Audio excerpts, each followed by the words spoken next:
Le docteur Fatalis n'est plus. Victor Von Fatalis, en revanche, est bel et bien vivant et il entend poursuivre sa grande œuvre, sa quête de rédemption pour tous ses actes passés. Pour cela, quoi de mieux que d'exploiter ses larges connaissances du monde criminel afin de livrer les pires menaces pour la sécurité mondiale directement entre les mains de la justice. Tous autant qu'ils sont, anciens partenaires, anciens alliés, tous finissent par tomber des mains du nouveau Fatalis, au point que les quelques rescapés se demandent s'il n'est pas temps de s'unir pour contrer ce danger grandissant. Mais avant cela, Fatalis a encore une tâche à accomplir. Ayant eu une vision mystique, il se rend dans son château en ruine en Latverie afin de tenter de provoquer une nouvelle vision qui lui permettrait d'éclaircir les choses le concernant ainsi que son avenir. Avec l'aide involontaire mais bienvenue de Riri Williams, l'autre héritière de la technologie Stark, Fatalis va plonger de nouveau dans un monde inconnu mais qui pourtant lui semblera étrangement proche, à la recherche de réponses. Tombant inconscient après cette expérience, il est aussitôt remis au Shield, dont les agents commencent à se demander s'il ne ferait pas mieux de l'exécuter tout de suite plutôt que de lui accorder le bénéfice d'un procès.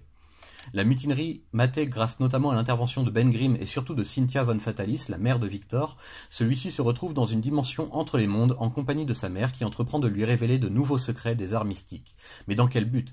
En parallèle, la chose reçoit la visite de Reed Richards. Reed, censé avoir disparu ou au pire être décédé depuis Secret Wars, a une demande bien précise à formuler, que Ben tue Fatalis, quel que soit le moyen employé.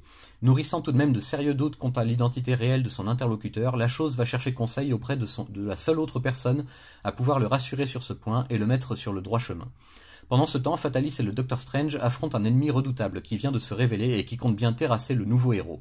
Qui est-il vraiment ? Reed Richards ? Cynthia ? Quelle que soit la véritable identité de leur adversaire, les deux sorciers ne se laisseront pas faire et sont prêts à unir leur pouvoir et leurs connaissances pour le défaire. Et tandis que Sharon Carter se fait peu à peu à l'idée de pouvoir travailler main dans la main avec le Docteur Fatalis, les criminels qu'il a arrêtés commencent à ourdir une vengeance qu'ils estiment bien méritée. Second tome des aventures du nouvel Iron Man non officiel, Victor Von Fatalis en personne, qui cherche une raison à sa nouvelle existence et surtout à racheter son lourd passif en faisant le bien à sa façon. Brian Michael Bendis nous livre une excellente prestation sur ce titre encore une fois, accompagné par le dessin toujours très inspiré de son partenaire Alex Maleev. Les deux auteurs nous offrent un voyage dans l'esprit et les tourments du nouveau Fatalis, ses regrets et ses doutes, pour ne pas dire ses peurs, ses espoirs également. Comment celui qui était jusqu'à très récemment considéré comme le pire des super-vilains pourrait-il devenir un héros ? Pas de façon aisée en tout cas, mais je me plais vraiment à suivre cette histoire tout en me préparant à une chute tragique éventuelle. Fatalis est, depuis sa toute première apparition dans Fantastic Four numéro 5 dans les années 60, un personnage extrêmement complexe et charismatique, souffrant de nombreux traumas mais ayant également la force d'affronter le destin lui-même et de saisir les opportunités où qu'elles soient.